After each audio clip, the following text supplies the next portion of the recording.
Y con nosotros esta noche está un distinguido maestro, él es magíster en Derecho Constitucional y Derechos Humanos por la Cuatricentenaria Universidad Nacional Mayor de San Marcos. Curso de posgrado en Derechos Fundamentales y Garantías Procesales por la Universidad Castilla-La Mancha, España. El maestro igualmente tiene diplomatura de especialización en Protección y Defensa de Derechos Humanos por la Universidad Alcalá de Henares, Madrid, España. Diplomatura Internacional de Argumentación Constitucional y Derechos Humanos por el Instituto Interamericano de Derechos Humanos en México. Cursante del curso de verano en la Escuela de Jurisprudencia en la Universidad de Bolonia, Italia, sobre argumentación jurídica e interpretación constitucional. El maestro se ha desempeñado como asesor jurisdiccional especializado del Tribunal Constitucional, igualmente asesor del Ministerio de Justicia, comisionado de la Defensoría del Pueblo, asesor y jefe de la Oficina de Derechos Humanos, Defensoría de Policía y Ministerio del Interior. Y también es un distinguido docente universitario. Saludamos la presencia del doctor Fernando Delgado Albizurí. Gracias, maestro. Señoras y señores, la palabra de bienvenida a cargo de la señora directora académica, la doctora Ana Consuelo Cifuentes Minaya. Adelante.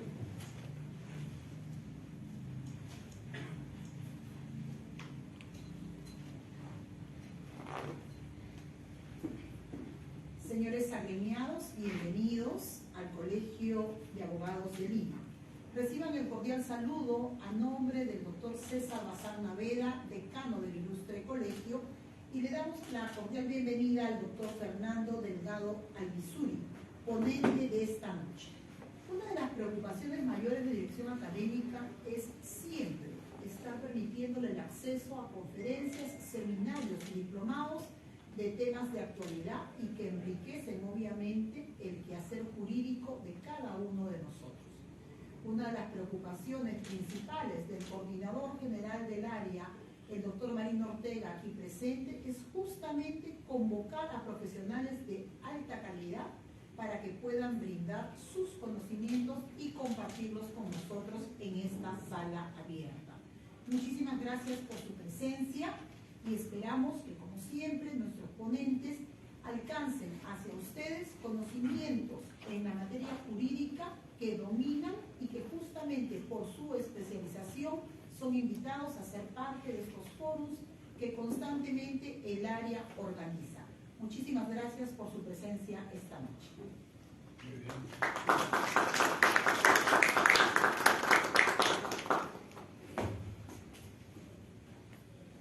El precedente vinculante en el Common Law y el Civil Law. Dejamos en el uso de la palabra al distinguido maestro, doctor Fernando Delgado Albizurí. Adelante, maestro.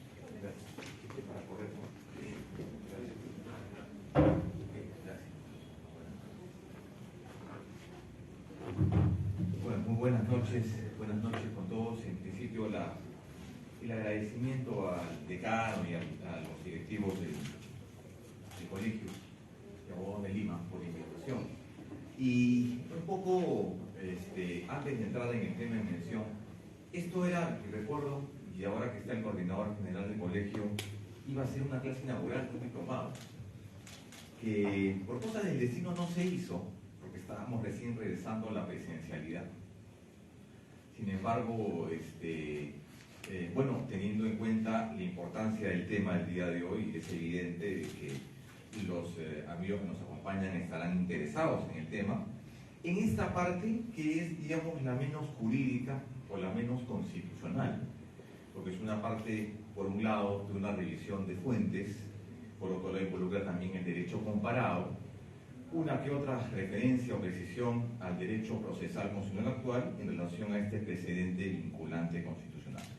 Yo debo advertir que el tema es de por sí sumamente denso y que tiene una de las tradiciones históricas probablemente más importantes en materia del derecho continental, porque si ustedes revisan la historia del tema del precedente vinculante, lo van a encontrar desde la Edad Media, lo van a encontrar desde los orígenes del sistema del Common Law y de las distintas familias jurídicas, incluyendo también el sistema norteamericano. norteamericano.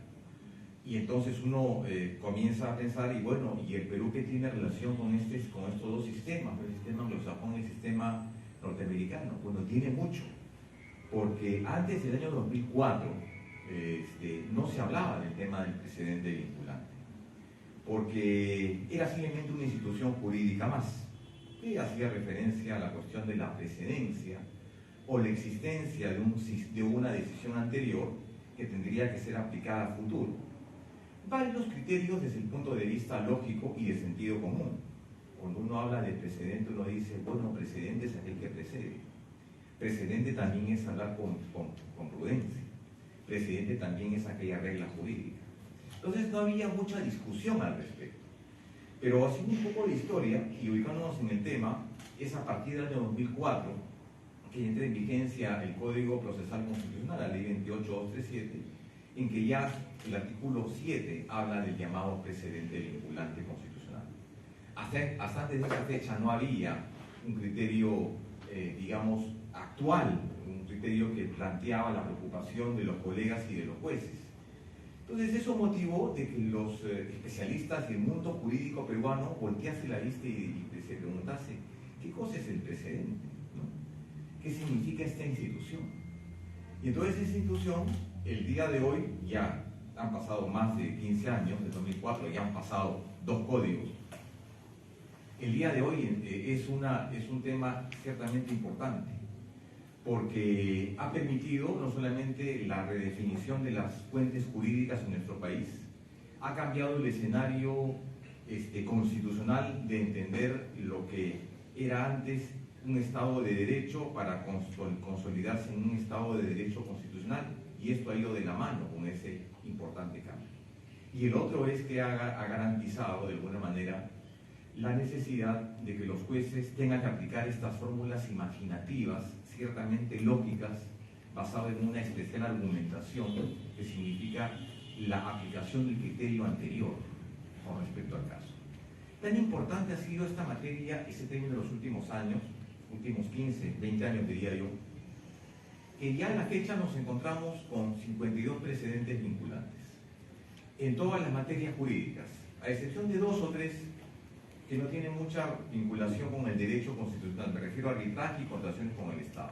Pero por lo demás, de manera intensa, los precedentes vinculantes han estado contaminando el derecho de manera fuerte y de manera muy beneficiosa.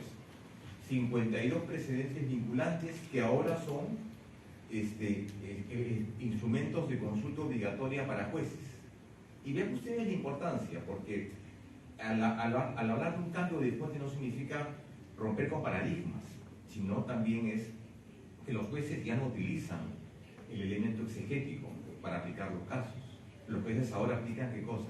Precedentes, jueces civiles, penales, principalmente penales, administrativos, y en general todo ahora versa en relación al concepto de los precedentes. Precedentes vinculantes constitucionales. Ahí un poco la importancia del tema. Yo, como el tema es de por sí sumamente denso, quiero comenzar a establecer algunas ideas interesantes a modo de introducción para situarnos ya en el concepto del civil law y el common law. Y lo he puesto acá de manera muy resumida. En nuestro sistema, queridos amigos, existen una serie de, digamos, tradiciones jurídicas, y el precedente vinculante no es la excepción. Nuestro código penal es un código napoleónico, nuestra constitución es una constitución de origen de la Constitución de Cádiz. En nuestro sistema tributario existen, por ejemplo, el alcabal, el almofaricazgo, ¿no? O sea, básicamente instituciones moras, ¿no? Entonces, nuestro sistema no es puro. Entonces, uno dice, claro, y entonces quiere decir ahora que la irrupción del precedente vinculante ha traído ¿qué cosa? El cambio de la administración de justicia en nuestro país. ¿Ha cambiado los parámetros de alguna manera de la justicia constitucional? No, porque hemos sido capaces de recepcionar estos conceptos, pero sin ser capaces, al menos en el Perú, de establecer un programa general procesal del precedente vinculante. Entonces, este sistema jurídico peruano tiene distintas fuentes. Y al tener distintas fuentes es necesario que, digamos, en el ámbito legislativo y o constitucional seamos capaces de unificar para incorporar un conjunto de instituciones procesales que permitan una mejor forma de resolver todos los tipos de conflictos. De tal forma que esto supone que vamos a encontrar en este modelo el rol de un juez que se expresa en un paradigma, un juez mucho más activo. No es un juez en un Estado de Derecho que rinde pleitesía a la fidelidad legislativa, sino estamos en un modelo en que el rol de juez va a ser un rol más activo. Un juez en un Estado neoconstitucional, un juez que crea derecho, un juez que aplica principios y reglas, un juez que no se limita a obedecer ni someterse al precepto legislativo, un juez que entiende que es el Poder Judicial quien interpreta la norma para resolver un conflicto a partir del caso anterior o a partir de un conjunto de principios y reglas que se conoce como el case law, o y posiblemente la regla en el caso concreto. Entonces estamos frente a un juez más activo. En el sistema norteamericano y en el sistema anglosajón estamos frente a un juez que crea derecho. Y eso hace 15 años era impensado, ¿no? Algunos decían, no, solo el legislativo crea los derechos, solo el Estado crea los derechos. Sin embargo, el tribunal, en su jurisprudencia, ya ha creado a lo mucho unos, sin perder la vista, unos 15 o 20 derechos, vía jurisprudencia constitucional. Entonces, el rol del juez es un rol obviamente mucho más activo, un juez mucho más promotor y aparte con un mensaje discursivo mucho más denso que un juez ordinario, que un juez hace 20 años al menos en el Perú. Bien, sin embargo, cuando hablé hace un rato de la transformación, es evidente, queridos amigos, desde que estamos en primer año de Derecho siempre nos han hablado de la pirámide kelseniana, ¿no? Nos han dicho, claro, la Constitución, los tratados, leyes orgánicas, en fin. Todo ese decalaje de esta expresión del maestro alemán Hans Kelsen. Perfecto. Ese es un tema que para nosotros es un dogma y es intocable, ¿sí? Sin embargo, cuando queremos encontrar ahí el tema del precedente vinculante, no lo vamos a ubicar.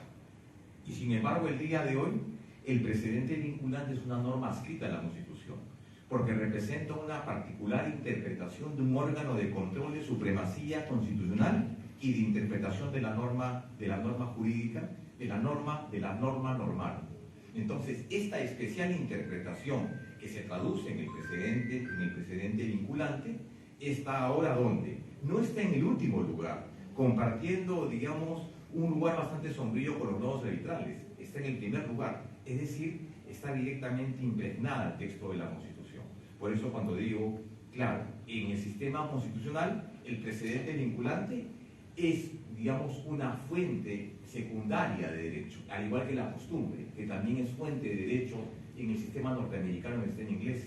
Sin embargo, en el sistema actual, el día de hoy, podemos afirmar, sin temor a equivocarnos, que el precedente vinculante asume esa cúspide, se sitúa en la cúspide del ordenamiento conjuntamente con la Constitución política del Estado.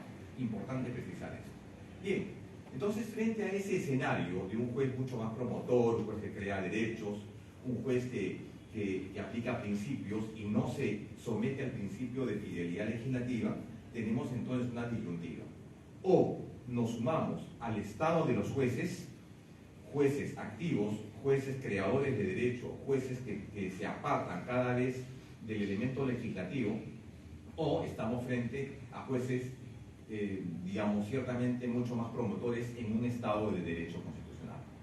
Y mucho de esa labor, mucho de ese estatus el día de hoy ha sido gracias a la presencia del precedente vinculante constitucional. Digo en general precedente vinculante constitucional, porque todas las materias jurídicas tienen precedentes, ¿de acuerdo? Todas, en absoluto, pero en especial el precedente vinculante constitucional. Por tanto, el juzgador en un estado de derecho constitucional asume eso, asume el paradigma de la fidelidad constitucional. Y eso es un poco lo que se representa en el texto de la Carta Política.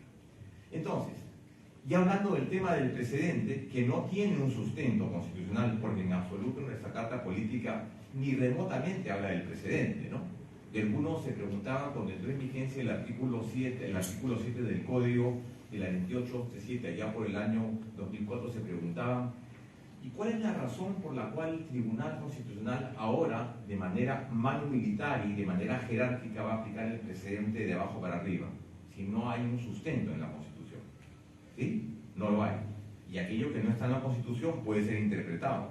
Sin embargo, algunos se preguntaban por qué es que se crea esta figura a partir, digamos, de un postulado en el artículo 200. El tribunal es el órgano de control del intérprete de la Constitución. Perfecto. Pero vean ustedes la jerarquía que el presidente asume, digamos, no es una norma con rango de ley, pero es al igual es efectos una ley. ¿De acuerdo? Entonces se preguntaba, decía, bueno, entonces ¿por qué? Y encontraba un artículo, el derecho de la igualdad material y la igualdad sustancial, que el mismo criterio que un juez aplica en un caso en concreto tiene que aplicarlo a otro igual, siempre y cuando esos casos sean homólogos o tengan elementos en común. Esa es la razón. Igualdad material e igualdad sustancial. A falta de un sustento constitucional en la materia, también queremos llamar severamente la atención que, a pesar de haber transcurrido, ya diría, desde el año 79 hasta la fecha, muchísimo tiempo ha pasado, no tenemos en el Perú una teoría procesal del precedente constitucional. No hay una teoría. No hay una teoría procesal o un cuerpo jurídico procesal que nos explique, por ejemplo, de manera clara, desde el punto de vista exegético, no jurisprudencial, exegético, cuándo el precedente se tiene que derogar, qué parte del precedente tiene esta condición de holding o esta parte vinculante, qué parte, por qué se aplica un precedente, si un juez puede inaplicar un precedente o puede alejarse del precedente como ocurre en Colombia, ¿no? ¿Qué pasa cuando hay conflictos de precedentes? ¿Y qué pasaría cuando un precedente vinculante afecta un derecho fundamental o va en contra de la ley? Cosas que ya han sido resueltas en la doctrina inglesa y en la doctrina del liberalismo norteamericano. Temas como esos, digamos, hubieran sido menester que sean abordados por una teoría general del precedente vinculante, pero no se ha hecho. Han habido, es más, les digo, de manera muy tacaña, el código anterior solamente establecía un artículo para el precedente vinculante cuando pretendía establecer un modelo procesal basado en este estamento jurídico, ¿no? Y crear a partir de eso 52 reglas jurídicas de alcance general. Entonces uno se pregunta, ¿solamente pasaría un artículo? Y lo demás, no te preocupes, lo desarrollamos por jurisprudencia. Pues la jurisprudencia es tan dispersa, tan amplia. Entonces falta el día de hoy este concepto de una teoría procesal del precedente. Frente a esa omisión en el Código Procesal Constitucional, entonces diríamos, debería ser la jurisprudencia, los criterios orientadores de las sentencias del Tribunal Constitucional, las que establezcan entonces los vacíos. Y efectivamente así ha sido. Los criterios orientadores, la propia jurisprudencia del Tribunal Constitucional ha suplido esas deficiencias. ¿Qué partes tiene un precedente vinculante? ¿Cuándo aplicamos un precedente? ¿Cuándo se deroga? ¿Por qué razón se crea un precedente vinculante? Esas respuestas han sido respondidas no por el código, han sido respondidas básicamente por la jurisprudencia. Y esto entraña otro problema, que en materia de la jurisdicción constitucional no tenemos una sola fuente, tenemos 5 fuentes. Tenemos la Constitución, el Código Procesal, la subjurisprudencia, los precedentes, la doctrina jurisprudencial y los principios generales del derecho. Entonces, aquello que se refleja en el código no está contrastado o no está compendiado en la jurisprudencia. Y muchas veces la jurisprudencia ha desdicho o ha contravenido lo que dice el Código Procesal Constitucional. Comparen ustedes nomás el artículo 7 del Código anterior de la 28237 con la sentencia 0024-2004 AITC del 30 de octubre del 2001, que establecía un criterio distinto a lo que fijaba el propio código. Ese es un problema que se presenta para entender el precedente, un criterio en el código y un criterio en la jurisprudencia. Entonces, yo diría que el desarrollo, esto de estar asimilando criterios, asimilemos el criterio del common law, asimilemos el criterio del civil law, de manera favorable, claro está, ha sido una buena experiencia, pero es necesario por lo menos, ¿qué cosa? Codificar. en esa suerte de los grandes aportes de las dos escuelas jurídicas, digamos, quedémonos con lo más importante. Por un lado, con un sistema del common law, en que un juez, en que el precedente vinculante tiene esta fortaleza, y extraigamos entonces también del sistema norteamericano un juez que si quiere apartarse del precedente vinculante, tiene que entender que el precedente vinculante es más bien elástico, que puede cambiar. ¿De acuerdo? Entonces, digamos, reconozcamos las cosas buenas de estos dos sistemas jurídicos. Bien, si ha habido un problema en la asimilación de estos precedentes vinculantes, o también llamados case law o rule case, es principalmente esto, que tiene una aplicación limitada. Tiene una aplicación, queridos amigos, extremadamente limitada. Un espectro bastante pequeño. Y ustedes dirán, ¿por qué? Porque el propio código y la propia jurisprudencia, los anales de jurisprudencia en el sistema norteamericano y en el sistema de common law nos dice, ¿cuándo aplicamos un precedente? Cuando encontramos, ¿qué cosa? Circunstancias homólogas. ¿De acuerdo? O sea, casos iguales. Habría que comparar el caso entonces en dos dimensiones, intercomparaciones y tertiumcomparaciones, los términos de la comparación y las condiciones de la comparación, y así determinar que estamos frente a un caso igual. Entonces, ahí viene un problema, porque el precedente no tiene la vocación de la ley. La ley es para todos, ¿no? Y la ley no hace excepción. La ley se aplica de manera general, y el precedente se aplica de manera limitada. Se aplica en casos homólogos. Por eso tiene una vocación limitada. Por eso es que no se puede resolver todos los casos por precedentes vinculantes. Por eso es que en el Perú coexisten un sistema de precedentes vinculantes, pero también un sistema, básicamente, un sistema que le rinde, que se somete al concepto de la visión legislativa. ¿Quién crea la ley? El Estado. ¿Y quién la aplica? El juez. ¿De acuerdo? En un modelo de common law del siglo, ¿cómo se resuelve la justicia? Sobre la presencia de casos prácticos, sobre la presencia de reglas, sobre los criterios anteriores y principalmente aplicando el precedente vinculante. Bien, ahora, el otro problema ha sido que lamentablemente hemos estado utilizando el precedente vinculante para darle efectivamente coherencia al sistema y a la jurisprudencia constitucional. Pero lo hemos hecho en su mayoría de casos, digamos, como consecuencia de analizar los casos de los precedentes vinculantes, hemos podido identificar que muchos de ellos son precedentes de derivación. ¿Qué significa? Precedentes que han tenido como único fin justificar en la jurisprudencia constitucional que determinados temas tienen que ser vistos en otro ámbito. O sea, los temas que se planteaban en amparo deberían ir a contencioso, deberían ir a la vía laboral o la vía administrativa. Los 5 primeros precedentes vinculantes que se dieron en el Perú en el 2004, datos exactos, son precedentes de derivación. Comenzando con Anicam Hernández, 1417, siguiendo con Pedro Verón Flores, el proceso de cumplimiento, Máximo Villanueva Valverde y Manuel Benavides García, son precedentes de derivación en los 4 ámbitos más importantes del universo de procesos constitucionales: pensionarios, laborales, administrativos y municipales. Eso significa entonces un criterio de derivación y no de aplicación en el caso en concreto. ¿De acuerdo? Por eso acá he puesto, en la mayoría de casos, el precedente vinculante ha sido usado como una herramienta de básicamente de derivación para darle, ¿para qué? ¿Para qué? Ustedes dirán, para reducir la carga procesal. Si hay una virtud del precedente vinculante, ¿cuál es? Reducir la carga procesal y evitar el juicio contradictorio. Bien, el otro concepto es que a veces cuando uno lee, por ejemplo, los textos del profesor Marinoni, uno de los más importantes estudiosos en la actualidad sobre el tema, sobre el precedente vinculante, y hay otra doctora, María Turral de Cesna, que hizo un interesante estudio sobre los precedentes comparativos entre el civil law y el common law, encontramos también que muchos de ellos, y estudiosos, Salmón, Cardoso, Chapán, hablaban acerca de, bueno, pero el precedente vinculante debería ser explicado desde una concepción eminentemente jurídica. Yo diría que es una dimensión mucho más lógica y de sentido común. Y les voy a decir por qué. Porque el precedente vinculante, de acuerdo a nuestro código procesal, el antiguo y el actual, ¿qué cosa te dice?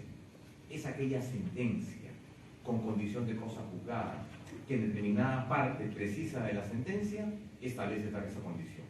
Así lo dice.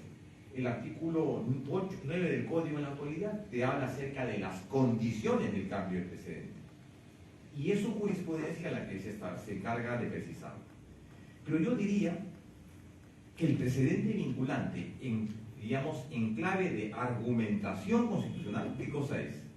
Es una subsunción, es una subsunción, es una premisa no ordinaria que supone una aplicación automática y que implica una depuración normativa. ¿A qué me refiero con esto? Es un criterio lógico. El precedente, ¿quién lo emite? El Tribunal Constitucional. ¿A quién lo aplica? A los órganos inferiores. ¿De acuerdo? Perfecto. Entonces, estamos frente a un criterio de arriba para abajo, mano militar, de manera vertical. Listo. Pero cuando el juez de instancia tiene que aplicar el precedente, ¿qué es lo que aplica? ¿La ley? ¿El Código Civil? ¿El Código de Procedimientos Penales?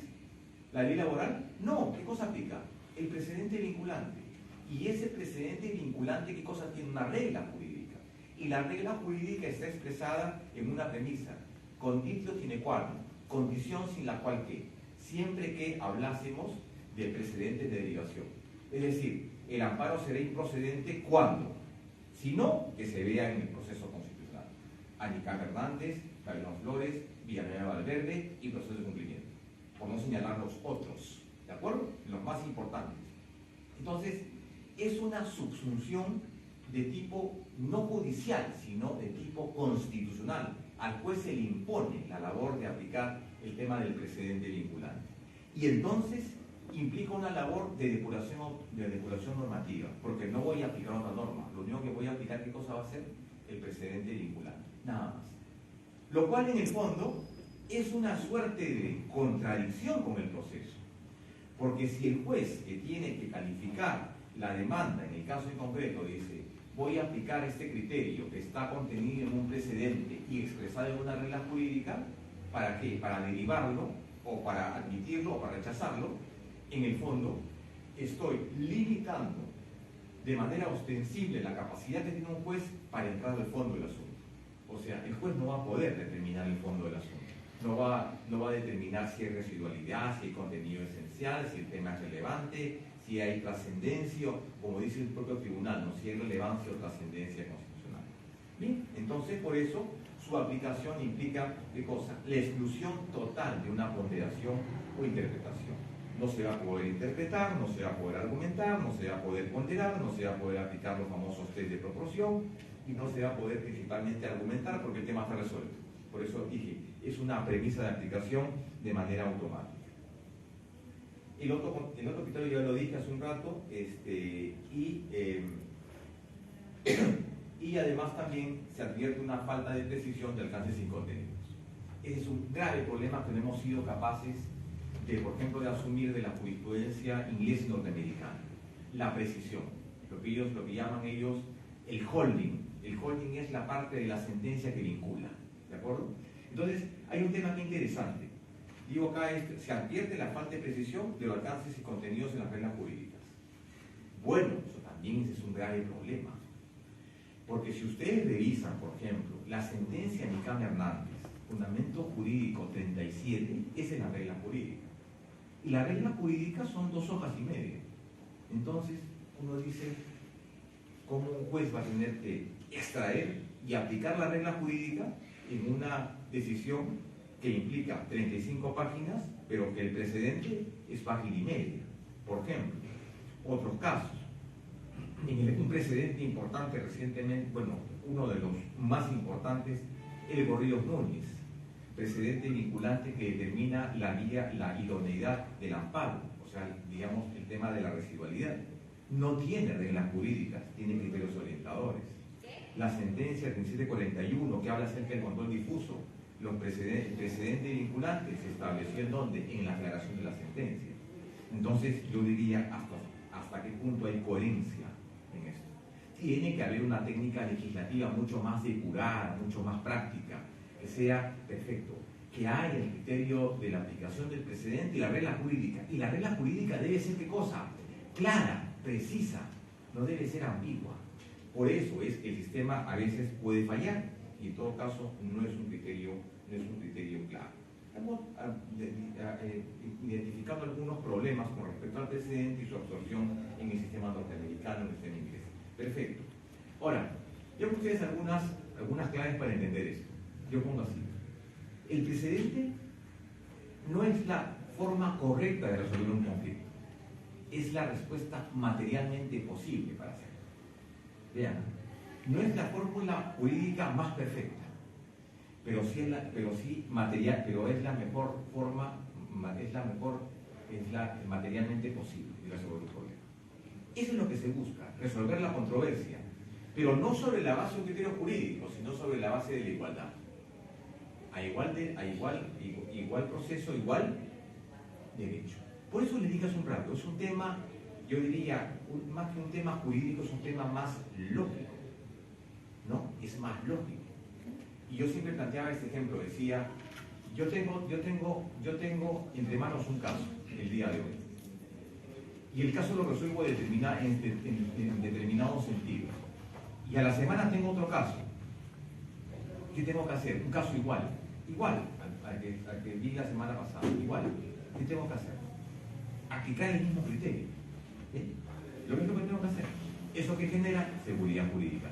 Eso que evita, digamos, riesgo contradictorio, un criterio contradictorio. Perfecto. Entonces el precedente vinculante es el criterio anterior, ¿sí? Pero el problema en el Perú ha sido que se han creado precedentes sin precedentes. ¿Y cómo es eso? O sea, hay dos formas. O creo un precedente sobre la base de un criterio anterior, o creo un precedente sobre la base de nada. ¿Qué es el criterio correcto en el sistema norteamericano y en el sistema de common law? Entender que hay un precedente creativo y un precedente sucesivo. El creativo es el que se crea a partir de un caso en concreto, único. El famoso caso, por ejemplo, el caso del juez Marshall, ¿no? Marbury versus Madison, 1803. Único, irrepetible, con trascendencias importantísimas, que tiene que ver con esta asunción del cargo de juez en el sistema de la Columbia Británica por parte de una de las partes en el proceso. La primera vez que un juez, digamos,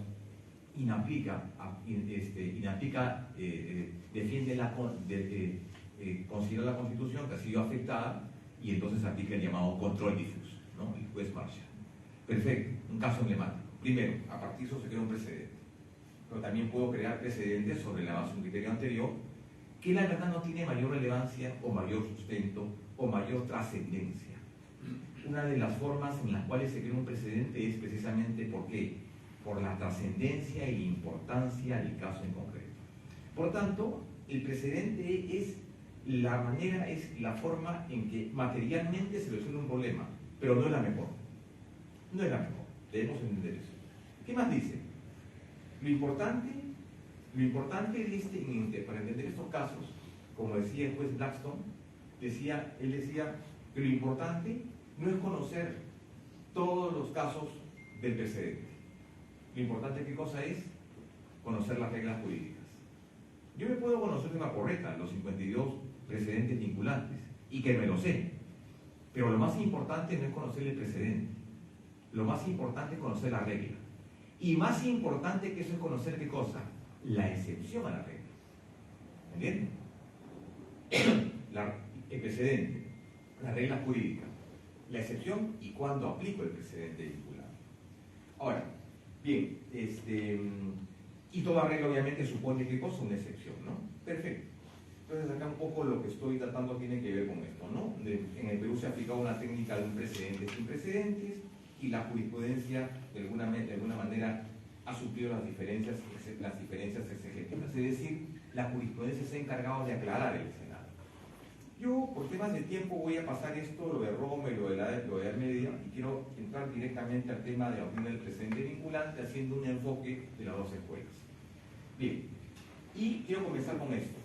El sistema del precedente vinculante, efectivamente, tiene que ver En principio, con un caso interesante, el famoso caso Beamis versus Beamis, no sé si lo tengo acá, pero voy a comenzar por este modelo, el modelo anglosajón. El modelo anglosajón es básicamente un modelo en virtud del cual la justicia se resuelve a partir de ¿qué? Del caso en concreto, a partir del establecimiento de la regla, del criterio. Básicamente busca en esencia ¿qué cosa? Resolver el conflicto sobre la base de ¿qué? Sobre la base de la regla o del principio. Estamos frente a un sistema que no codifica leyes, ¿de acuerdo? Es más, ni constitución tiene, el sistema del inglés no tiene constitución, tiene un estatuto que se llama el Estatuto de Westminster, que es un estatuto de los reyes, pero no tiene constitución. Ese sistema se ha formado sobre la base de la costumbre y de la tradición, de la aplicación del criterio anterior. Entonces, este sistema anglosajón, que lo tengo acá, que básicamente he subrayado las partes relevantes, busca la esencia del derecho en una sentencia particular con la expresión de la regla y del caso en concreto. Perfecto. Y tenemos acá otros criterios más. Prioriza la jurisprudencia, la costumbre, como fuentes predilectas para la resolución del caso. Es decir, no se guía, no se somete al código, a la ley, sino que el juez crea su propia jurisprudencia y lo que hace el juez es la política de armoniza el concepto de la jurisprudencia y así lo ha hecho, a falta de criterios rígidos, de criterios legislativos de la norma.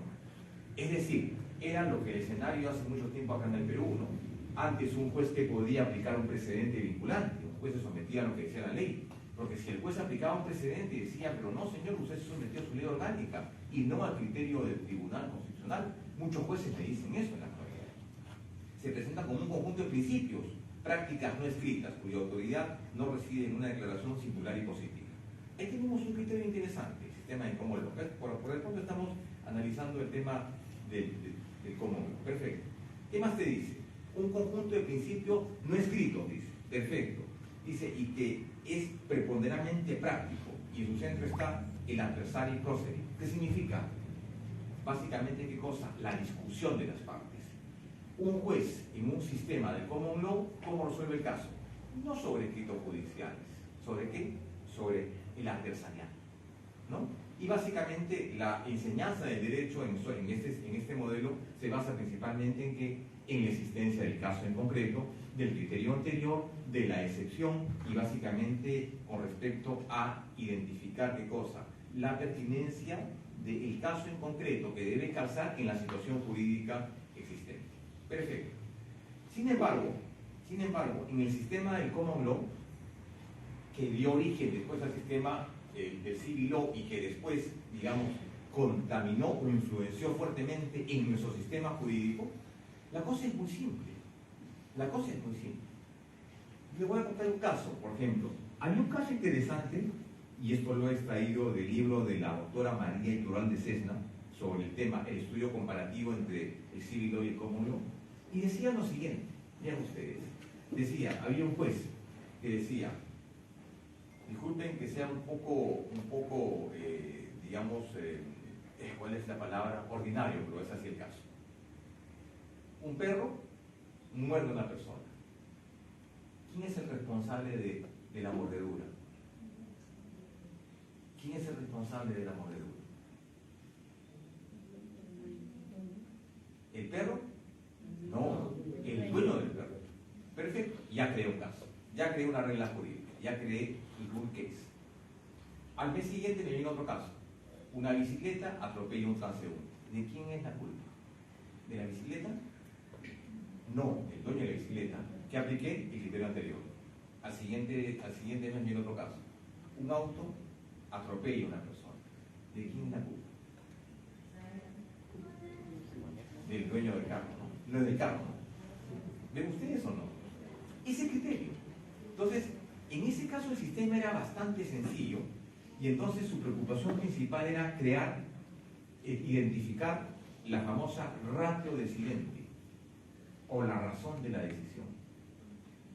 La formulación general expuesta en el caso en concreto a partir del cual un juez o un tribunal decide de manera definitiva la resolución de un caso en concreto.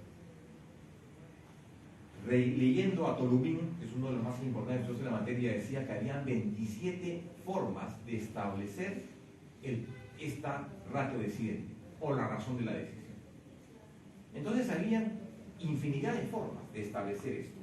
Entonces el sistema anglosajón lo que buscaba era básicamente ¿qué cosa? A partir de un caso en concreto identificar la regla, el caso práctico.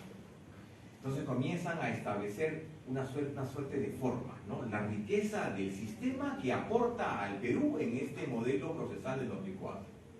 Entre ellos, por ejemplo, vean ustedes, y esto también sirve para el litigio, sirve también para la argumentación. Quiero extraer tres casos,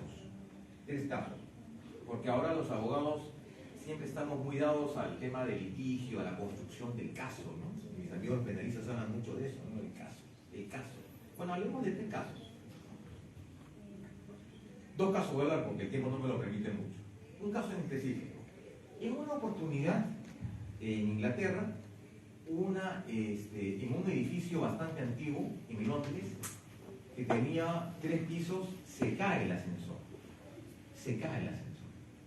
Y el ascensor daña a uno de las personas que vivían en el ascensor. Entonces, viene el caso, es llevado al juez. Entonces dice, bueno, ¿cómo hacemos? ¿Cómo resolvemos este caso? ¿Quién tiene la culpa? ¿La culpa la tiene quién? ¿Tiene la culpa el dueño del edificio por no dar mantenimiento? ¿Tiene la culpa la empresa que vendió el ascensor? ¿O tienen la culpa quiénes? Los habitantes, las personas que viven en el edificio, porque no le dieron el uso razonable. 3 ratios decidentes tengo, y todas son válidas, ¿no? Las 3 son válidas. Entonces, en el sistema del common law, lo que se buscaba era eso, establecer, digamos, de manera clara y precisa el concepto de la ratio decidente, de la razón de la decisión. Y para eso entonces había una serie de criterios muy interesantes que voy a pasar a detallar más tarde. El otro criterio, por ejemplo, era un caso en el que una señora, un ciudadano inglés va a un almacén y compra una ropa interior.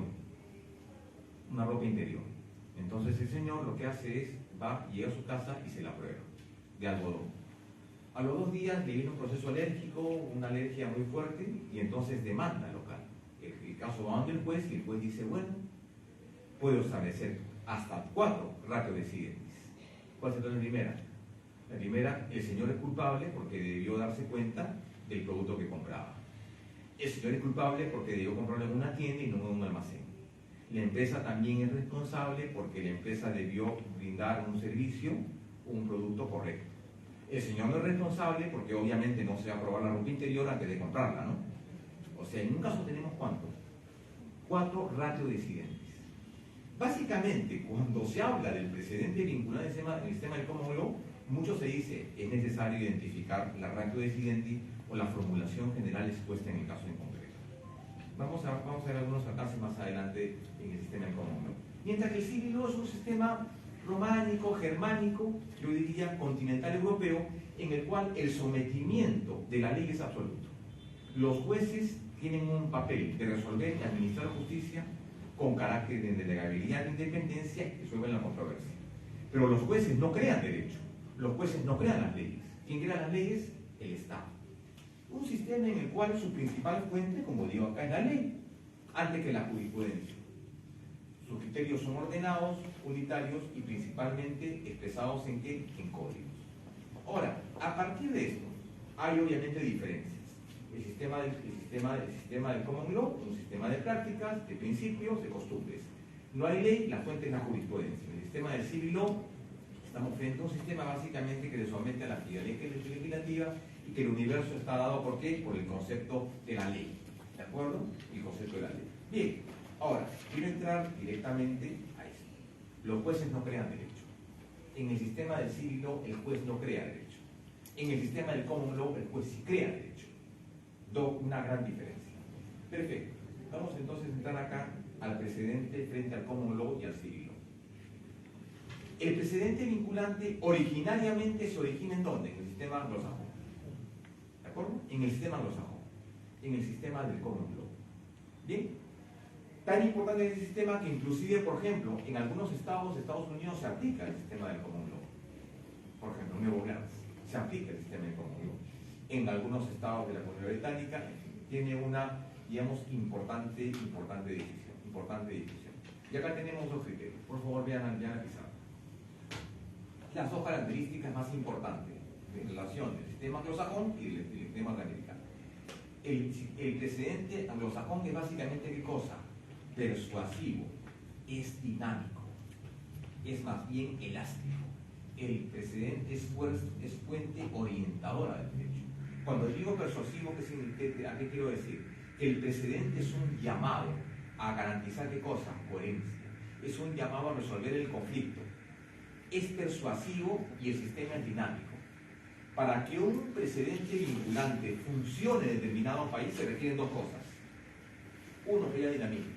¿Dinamismo qué implica? Que el precedente puede cambiarse, que el precedente puede derogarse, que el precedente no puede ser, como dicen algunos, ese criterio del stare decisis, dejar descansar la norma, y que el precedente vinculante obligue de manera monolítica a los jueces. Es decir, que la norma no se cambie, el criterio no se cambie, el criterio puede cambiarse.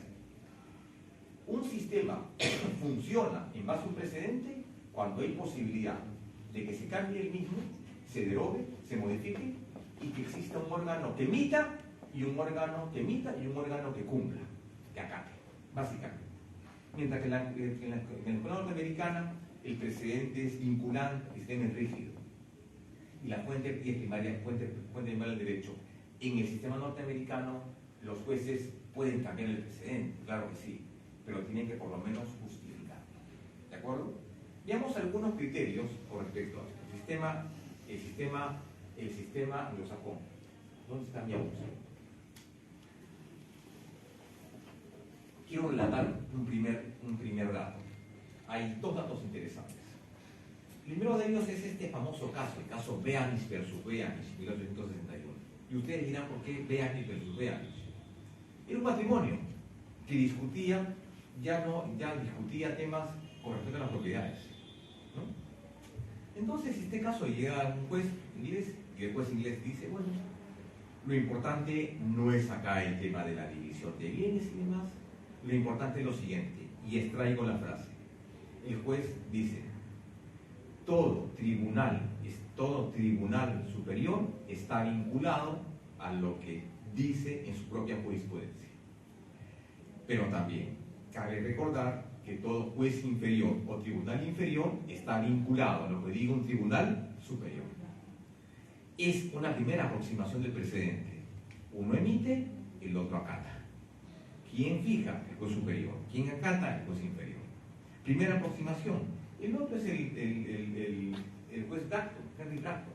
Y vean lo que dice en este libro, el libro Legibus et Consuetudinibus, ¿no? Decía lo siguiente: si rigieran en el reino asuntos nuevos y desconocidos, y si casos similares se hubieran presentado con anterioridad, dejar que se apliquen la misma sentencia sobre los mismos asuntos, puesto que es la ocasión propicia para avanzar en un caso similar a otro similar. Criterio del juez Bracton, ¿no? El juez Henry Bracton. Interesante ese criterio. Perfecto.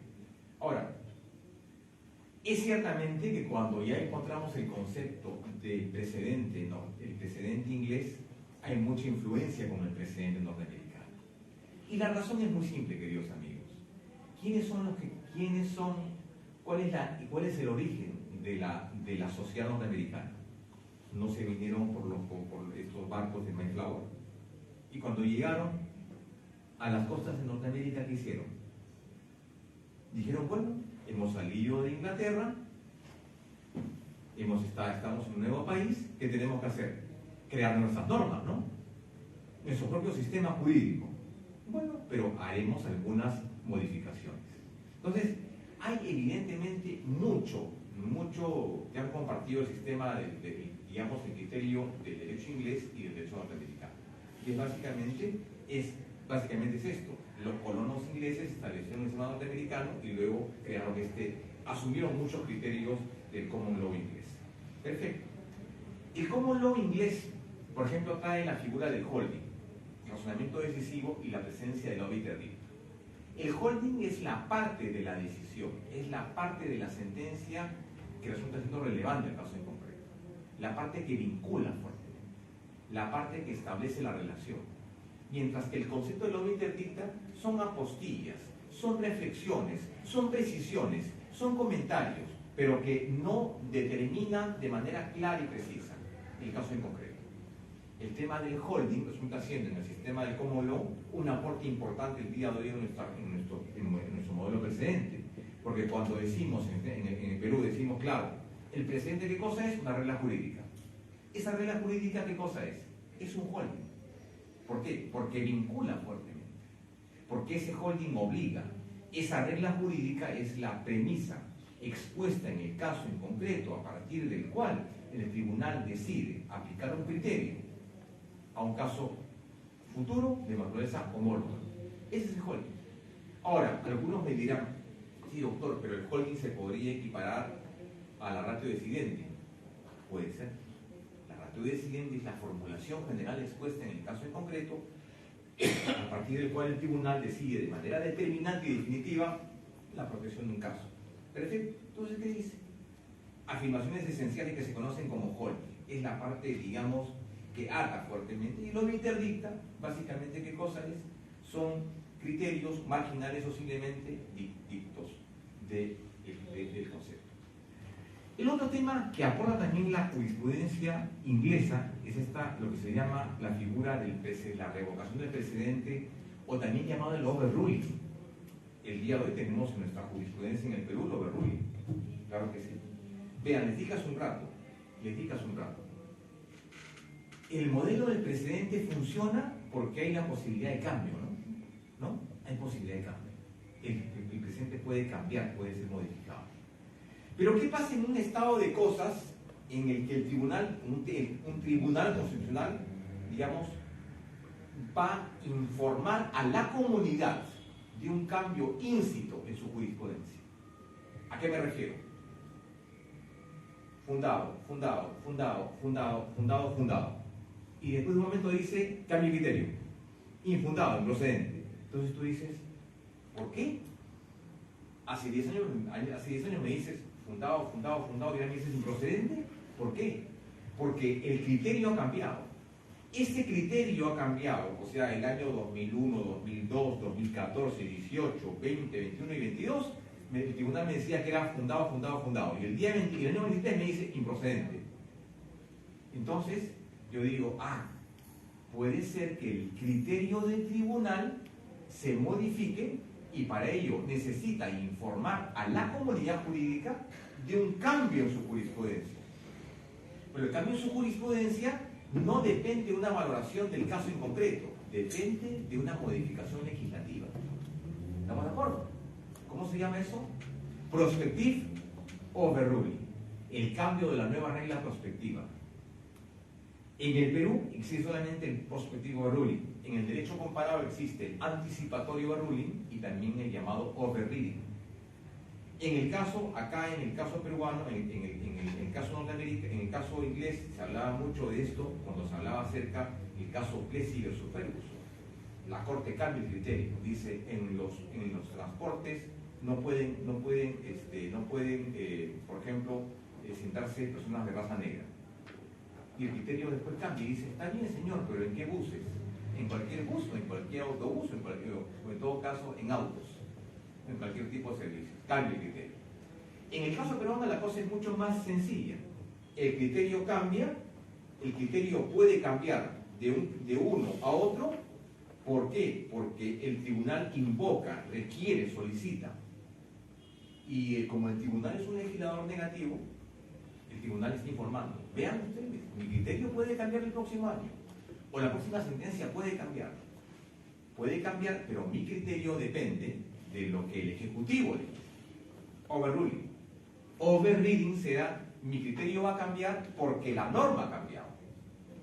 Porque la norma escrita ha cambiado, la norma se ha modificado. ¿Cómo se llama eso? of verdict. El anticipatory ruling es el criterio para atrás. O sea, la sentencia tiene una condición que se llama, o puede ser ex tunc, o puede ser ex nunc, para adelante o para atrás. Un criterio que aporta, digamos, el sistema de common law. Estabilidad en el cambio del precedente, vamos a ver más adelante, perfecto. Y acá se demoraron dos teorías.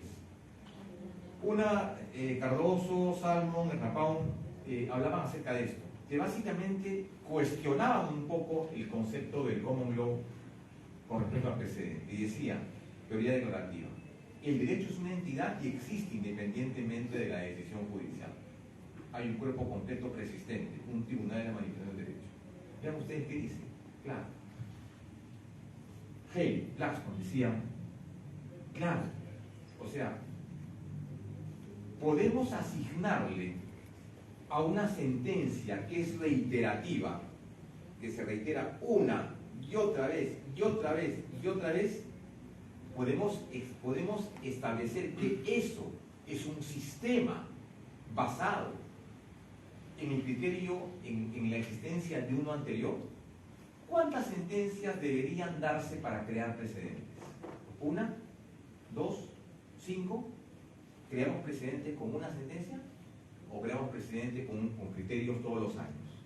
Pues eso dice, es una entidad y existe independientemente de la decisión judicial. O sea, tratando de alguna manera restarle méritos o cuestionar la existencia del tema del precedente. Mientras que la teoría constitutiva de Paun, Salmon y Cardoso decía otra cosa, ¿no? No está constituido por costumbre, sino más bien por normas creadas por jueces. Es decir, los precedentes vinculantes responden a un hecho jurídico y una particular concepción. Por tanto, no podrían ser considerados como un sistema reiterativo o un sistema judicial, y simplemente, ¿qué cosa es? Son normas creadas por jueces, son criterios creados por jueces. Otro aporte importante, que lo tenemos presente el día de hoy, en la escuela anglosajona, son los precedentes declarativos y los precedentes creativos. ¿Cuáles son los precedentes declarativos? Los que básicamente lo es aquel que meramente la aplicación de norma jurídica ya existe. O sea, ¿a qué me refiero con esto? Que es un criterio anterior. O sea, el criterio anterior ya existe. En el creativo, el tribunal o la corte crea un criterio, una nueva regla jurídica. ¿De acuerdo? ¿A qué me refiero con esto? Por ejemplo, veamos algunos precedentes vinculantes. El caso de Martino Sánchez, el caso del RAC, un tema novísimo. Nunca hubo un caso como ese, por ejemplo. Sin embargo, por ejemplo, el caso de Nicat Hernández, 1417, 2005, como ese caso han habido, antes de la expedición de ese precedente, cientos. Han habido casos nuevos y casos reiterados. Por ejemplo, para dar otro precedente, por ejemplo, el caso del amparo contra amparo, un precedente vinculante. ¿Había casos anteriores? Sí, era la tercera vez que se presentaba y el tribunal lo estableció como precedente. Por ejemplo, entonces hay que determinar precedentes declarativos, precedentes creativos, precedente obligatorio y precedente persuasivo. El estado actual de cosas nos dice que el precedente vinculante no siempre es obligatorio. Puede haber un precedente vinculante fuerte, muy fuerte, débil o muy débil. 4 formas. Que simplemente sea un precedente persuasivo, un precedente obligatorio, un precedente, digamos, que sugiere, o un precedente que básicamente que lo que hace es invoca. ¿Qué modelo es el peruano? El Perú asume un modelo del precedente vinculante fuerte, extremadamente vinculante y obligatorio, que el juez no puede desacatarlo, el juez no puede inobservarlo, el juez no puede apartarse. Y si lo hace, comete un delito, ¿no? Que se llama prevaricato, ¿no? En nuestro modelo es así. Entonces, no siempre el modelo del precedente tiene que ser de manera, digamos, obligatoria y demás. Este concepto del stare decisis, dejar pasar, dejar descansar la sentencia, evoca una atmósfera, una disposición de atender antiguas decisiones. Es decir, el precedente debería tener entonces una vocación de ley. ¿Qué significa? El tiempo de su vigencia. El tiempo de su vigencia. para que un precedente, digamos, tenga éxito o tenga, digamos, razón de ser, tiene que, por lo menos, ¿qué cosa tener? Crear conciencia, al igual que la norma. Dejar estar, dejar descansar en quietud, decía, cuando se refería al concepto del concepto del stare decisis. La fuerza obligatoria del precedente supone que una vez resuelta la cuestión mediante una sentencia, en principio no puede variar, por tanto tiene valor en sí mismo. Y es el concepto que se respeta, obviamente. El ratio decidente, ya lo dije, ¿no? La formulación general expuesta en el caso en concreto, ¿no? Que es, digamos, un elemento importante. Algunos discuten mucho si la ratio decidente podría ser considerada como el precedente. De acuerdo a la sentencia 0024-2004 AITC, el precedente vinculante se expresa en la regla jurídica. ¿Está contenida en dónde? En la regla jurídica. Y la regla jurídica es una premisa de subsunción automática y que implica una depuración normativa. Esa es la regla, ese es el precedente vinculante en puridad. El law reporting, un sistema en virtud del cual, al menos en las épocas, el sistema del common law se aplicaba el precedente. ¿Y cómo era? Muy simple. Un juez decía, señor, por si acaso, era el circuito judicial, ¿no? Los llamados equities se llamaban en Inglaterra. Entonces, salía un juez con un caso nuevo y decía, por si acaso, colegas, tengo este nuevo criterio. ¿Y qué hacía con esta sentencia? La pegaba a la pared y decía, por si acaso, nuevo criterio. ¿Sí? Si ustedes quieren modificarlo, lo conversamos, lo discutimos. Pero acá tenemos un criterio nuevo, un caso único. Y lo pegaba en la puerta de su oficina. Sistema de law reporting. Algo lo que se llama con el día de hoy la Gaceta Constitucional, ¿no? El criterio se emite y es obligatorio en el día siguiente. Perfecto, el law reporting.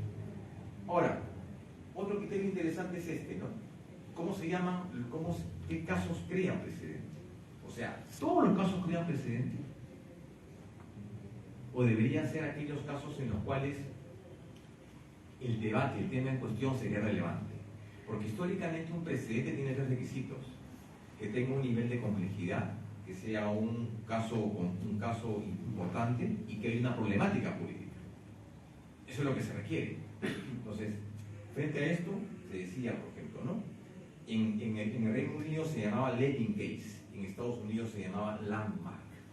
Generalmente se conoce como el Case Law. ¿Qué casos crean precedente? Los que tienen un problema de complejidad, de trascendencia y de alcance general. Pero en todo caso, el precedente como criterio vulgar podríamos aplicarlo en cualquier momento. ¿Sí? Podríamos aplicarlo en cualquier momento. Acá tenemos otro criterio más. 3 elementos o 3 partes de la sentencia de acuerdo al sistema anglosajón que tiene que ver con el precedente.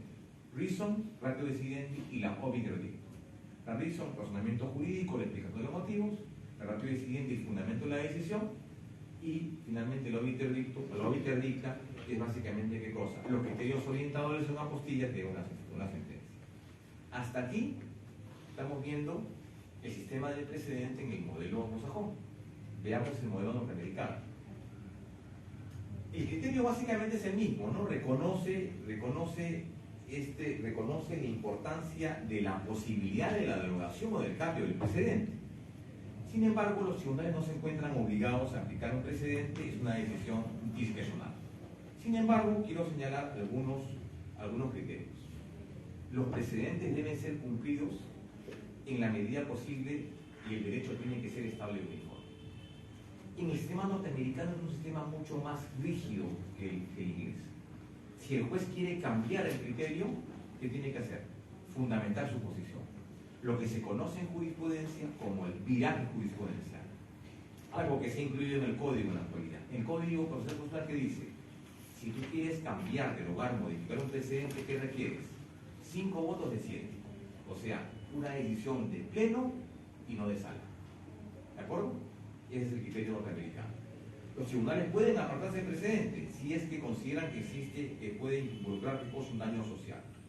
Y los jueces están obligados a seguir los precedentes. Para tal efecto crean unos aportes importantes. Dissenting opinion. Un criterio en virtud del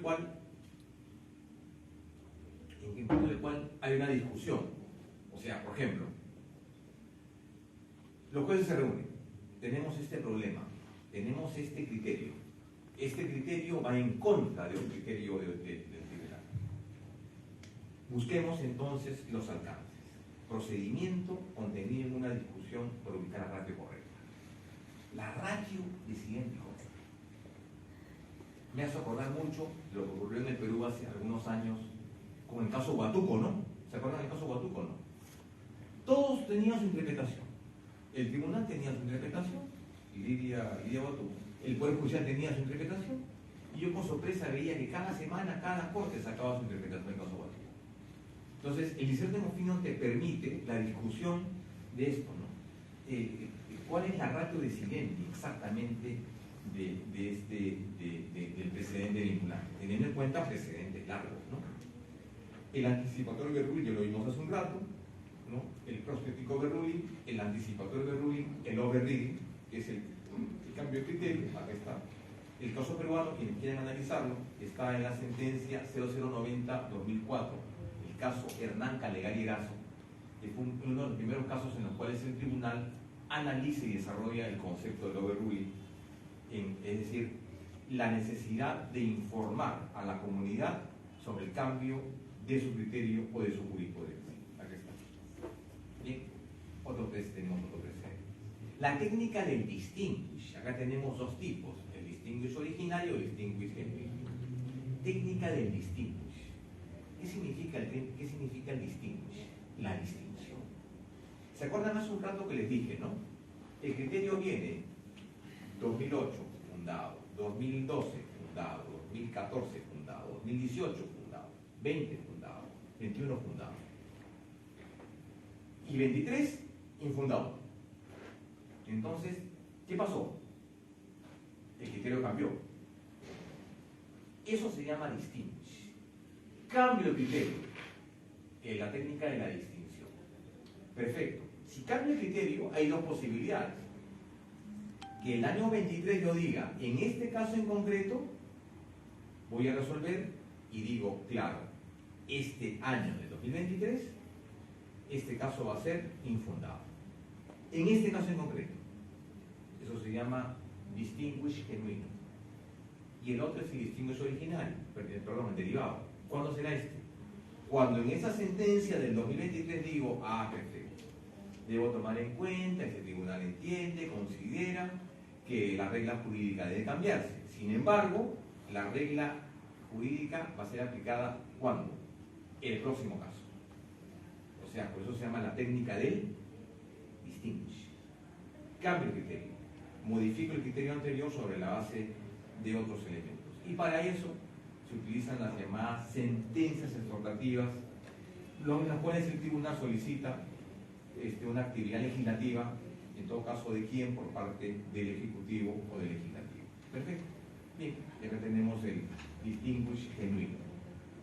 Elementos en doctrina, un caso que refleja una especial problemática, una circunstancia empírica y una valoración jurídica en especial. Criterios básicamente que plantea eso. La jurisprudencia norteamericana es muy lúcida y ha planteado básicamente por qué deben utilizarse los precedentes.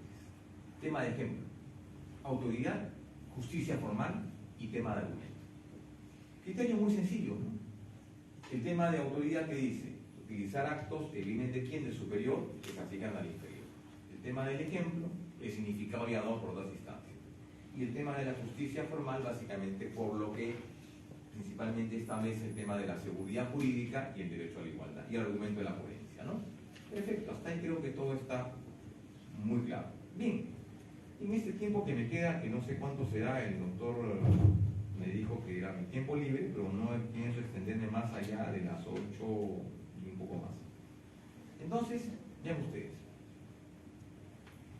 si hay una tipología de precedentes, sí la hay, y eso se debe principalmente a al modelo del civil norteamericano.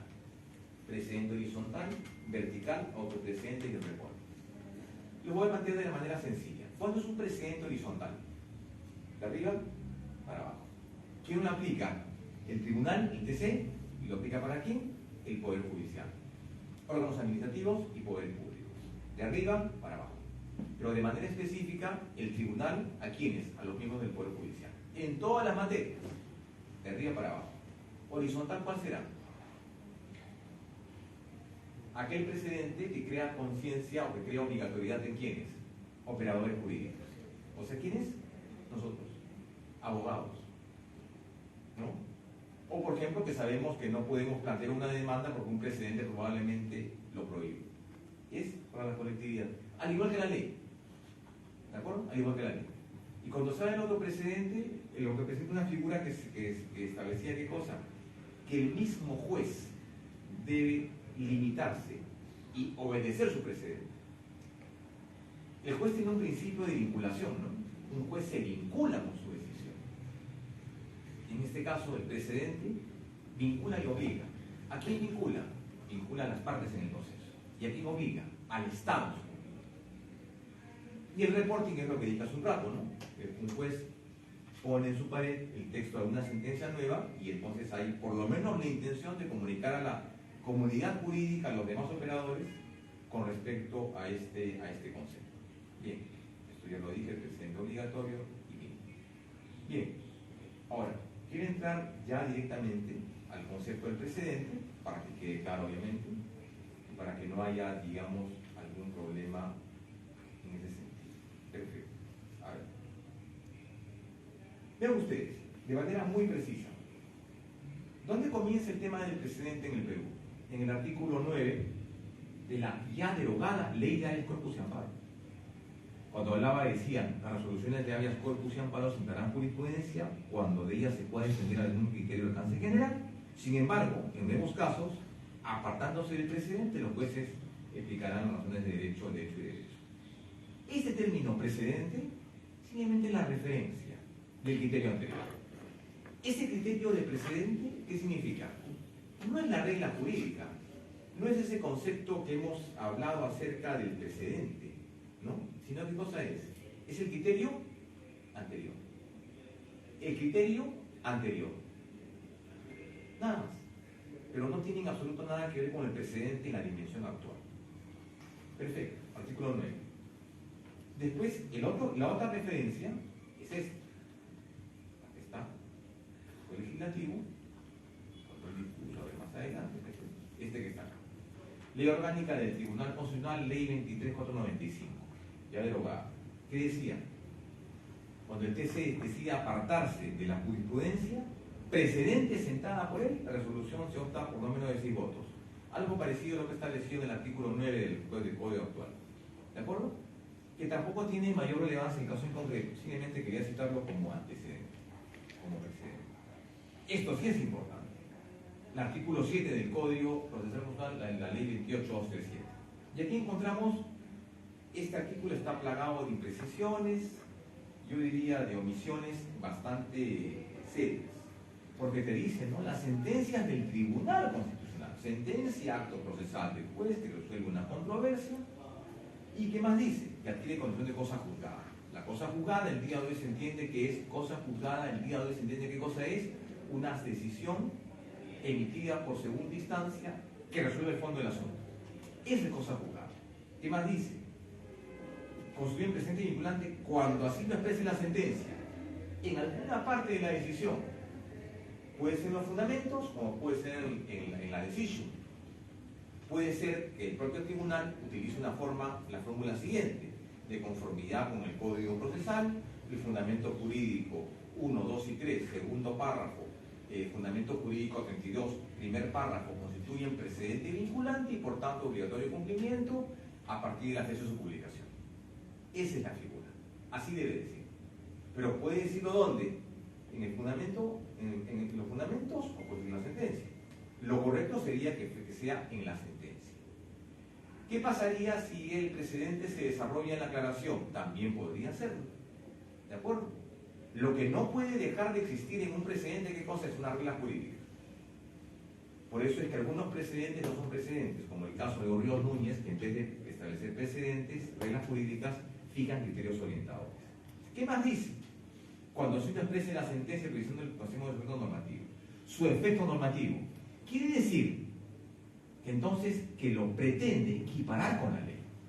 La ley en el fondo ¿qué cosa es? Una categoría jurídica. Y la sentencia ¿qué cosa es? un acto procesal. ¿Y el precedente qué cosa es? Un acto procesal, pero que no tiene categoría jurídica. Quiere decir que de manera categórica afirmamos que el precedente el día de hoy no tiene rango de ley. No es ley, no tiene rango de ley.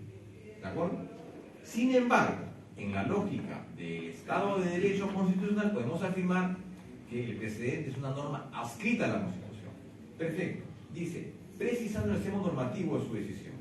Cuando el tribunal decide apartarse, lo hará por las condiciones, expresando los fundamentos de hecho y derecho. Eso es lo que se conoce como el viaje jurisprudencial, que ciertamente en este momento no nos interesa mucho.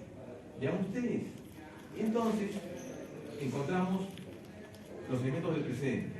Sentencia, estimativa, es estimativa, una sentencia de fondo. Condición de cosa juzgada. Nada más. Y que precise el efecto normativo. ¿Qué significa? El precedente deviene parámetro normativo y tiene por tal efectos similares a una ley. ¿Qué significa? Que tiene notio, tiene vocatio, ejecutio, quertio. Pero ¿qué cosa no tiene el precedente? No tiene origen legislativo. Por tanto, no es ley. Sin embargo, opongamos este concepto a un criterio jurisprudencial, que es el válido en el día de hoy. O sea, no es que estemos negando el código, estamos ratificando el valor de la jurisprudencia. ¿Y qué encontramos? Un criterio mucho más acabado, más perfecto, más trabajado, que es este de acá. Vean ustedes la fecha. Al año siguiente que se entró en vigencia el Código Procesal contra la 28237, 2004. Esto se dio un año antes. ¿Qué dice? El precedente vinculante es aquella regla jurídica expuesta en un caso en concreto y particular. Vamos por partes. Aquella regla jurídica. Ya dije que es regla jurídica, ¿no? Es aquella premisa, solución automática, que implica una labor de depuración normativa. ¿De acuerdo? Y que es una especie de conditio sine qua non. Regla jurídica. ¿Qué más dice? Expuesta en un caso particular y concreto. ¿Por qué particular y concreto? Particular, ¿por qué? Que no exige que el precedente tenga ese nivel de controversia o de problema. ¿Qué quiere decir? Que no es un caso emblemático, controvertido, un caso discutible. Es cualquier caso. Un precedente se puede fijar sobre este criterio en cualquier caso. Un caso banal, fútil, sin sentido, soso, sin mayor trascendencia y relevancia. ¿De acuerdo? A eso se refiere. Dice que decide establecer como regla general. ¿Regla general para qué? Regla general, ¿qué se refiere? La regla es un criterio jurídico claro y preciso. Regla general. Y que por ende deviene parámetro normativo. Encontramos la misma referencia. ¿Qué es parámetro normativo? Aquella referencia que dice que el precedente vinculante tiene por tales efectos similares a la ley. ¿Qué más te dice? Dice, y para la resolución de procesos homólogos. ¿Qué significa? Identificar tertium comparationis e iter comparationes, casos homólogos, y tiene por tales efectos similares a una ley. Es decir, dice, esta regla externalizada como precedente a partir de un caso en concreto se convierte en una regla preceptiva. ¿Qué significa preceptiva? La comunicación, la vinculación a todos los abogados. Preceptiva. El tribunal más o menos ha establecido que el concepto de regla jurídica es esto: formulación general expuesta en un caso en concreto que de manera determinante la controversia. Algo parecido al reto decidente, ¿no se acuerdan? Sin embargo, el parámetro normativo es básicamente un límite interpretativo. No es una norma, tiene efecto parecido a una ley, pero no es ley. Ahora, el otro elemento interesante es esto, que tiene básicamente este concepto, es distinto al anterior. Si ustedes analizan, aquí está, este fundamento jurídico con lo que decía el código, ¿no? Aquí está, totalmente distinto, ¿no? Totalmente distinto. En uno es sentencia y en el otro es regla jurídica. Y finalmente lo que plantea este criterio jurisprudencial es principalmente el hecho de entender que el precedente vinculante no es toda la sentencia. ¿Qué cosa es? Es el criterio. El criterio a partir del cual se resuelve el caso en concreto. Finalmente el tribunal dice, claro, mediante el precedente lo que se busca es exponer el carácter, el poder normativo del Tribunal Constitucional para resolver un caso. Pero también lo que se busca es garantizar la uniformidad y la certeza jurídica en el caso en concreto.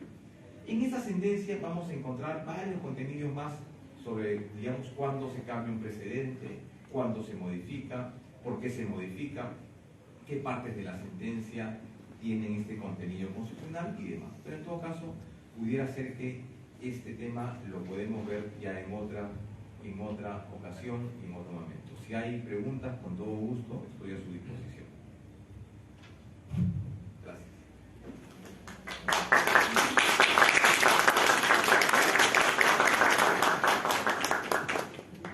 Por favor, si tiene alguna pregunta, la pueden formular. ¿Qué tal? ¿Cómo está? Claro, lo que hoy de manera bastante didáctica nos ha ilustrado es sobre el precedente constitucional.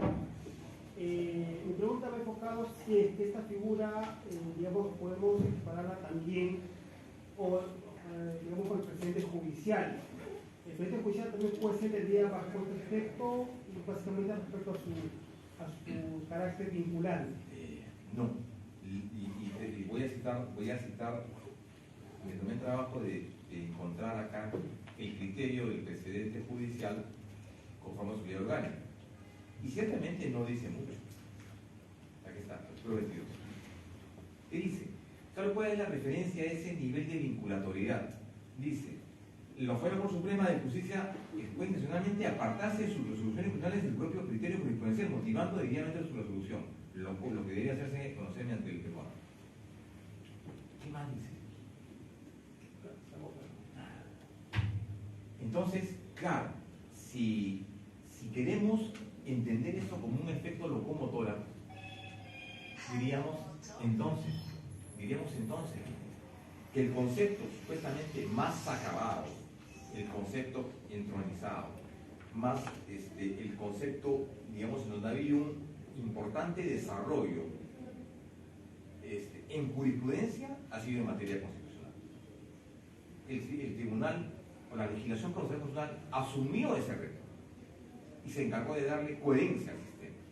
Coherencia que ha venido funcionando, digamos, los últimos años. Prueba de ello es que hay 52 precedentes.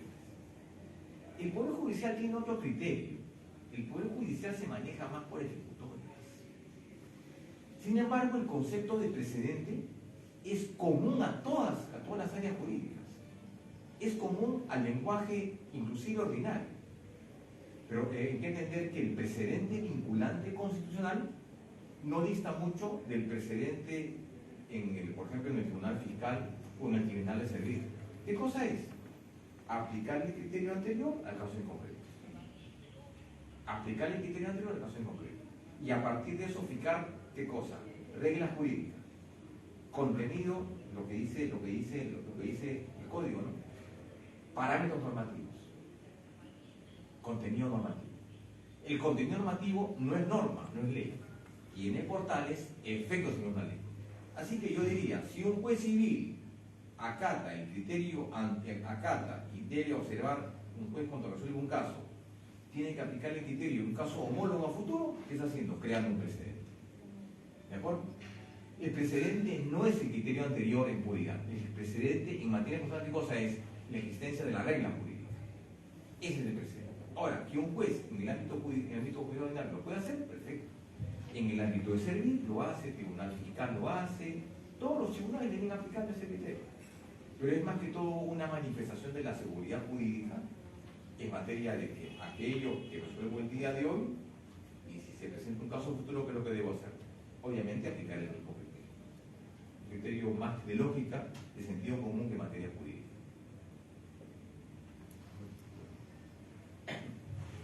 ¿Alguna otra pregunta, por favor? Bueno, por si acaso, esto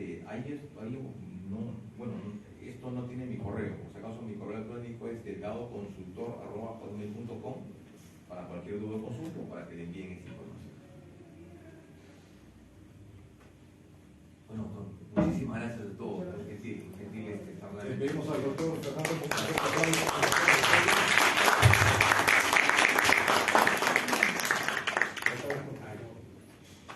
en nombre de la División Académica de Promoción Cultural del Ilustre Colegio de Abogados de Lima, les hemos entregado un diploma que acredita esta ponencia para registrar al doctor Fernando Delgado.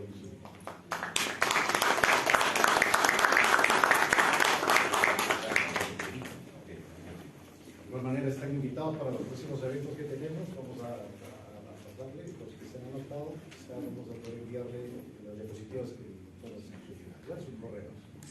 Y están invitados a nuevos eventos que podemos hacer.